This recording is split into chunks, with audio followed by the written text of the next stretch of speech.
This week I'd like to show you a couple of resources in Moodle called the feedback module and the dialogue module.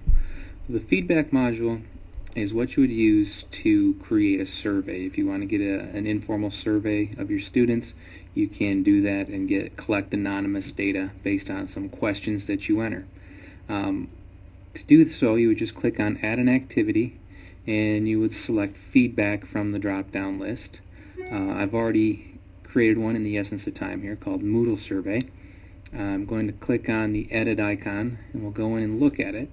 You give it a name, you give it a description, and you can turn it on and turn it off. You can get anonymous information, or you can log the username and their answers. You can customize a after submit page if you would like, or if you're using groups, there's some group options. I'm going to go ahead and click Save and Display because I want to take a look at it. Inside of the Moodle survey, I can click Edit Questions, and in here is where I can add questions. There are several different types. I've created some multiple choice questions, and I'm going to post this Moodle survey on the Moodle site where you'll find these videos. I'm going to add one other question here. I'm going to add a long text answer. I'm going to make it required by checking the box, and I'm going to have a question that just says, please provide some feedback on your Moodle experience.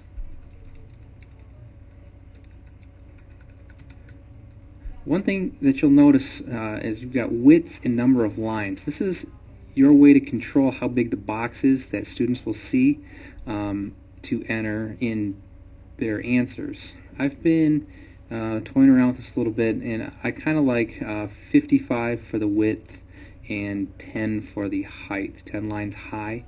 I'll hit Save Question, and it should give us a preview. I get a box this size, so I think it's a reasonably decent sized box. Go back out off the breadcrumb menu here to the main page. Students will see the Moodle survey here. They'll click it, they'll just go through and take it. One other thing I wanted to show you today is I want to show you the dialogue module. So I'm going to click Add an Activity, and I'm going to select Dialogue.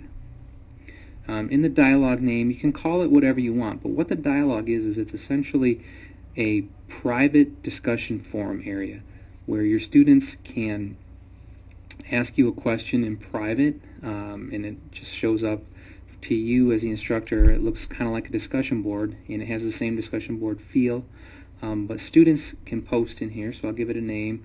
Call it Private Conversations with Chris. I can put an introduction in here and just say, to post any private questions that you have. And I can allow more than one dialogue with the same person. There's some other options. I can automatically close it. I can have a mail notification, so it'll send me an email when somebody posts to this. I would recommend that you turn this on. Type of dialogue, you can make it to everybody, so you could have like a general one, but to me that's no different than a discussion board. You can do teacher to student is what I would recommend. And student to student means that a student can engage in a private conversation with another student that way. I kind of frown on that, but that's up to you. So I'm going to go ahead here and click Save and Return to Course. And now we have this private conversations area. I'm going to log in as a student here. Oops. If I can. It won't let me. Sorry about that. I was logged in as the wrong user. So I'm logged in now as a student. So I can open a dialogue with the instructor. I can select who I want to start it with. I can type in hello. I can type my message. And I can hit Submit Dialogue. I could upload something. And now the instructor will actually see that out there that they have an unread conversation, and you can see that it started here as the instructor. I can click in there, and then I can talk to the student privately. No one else will see it.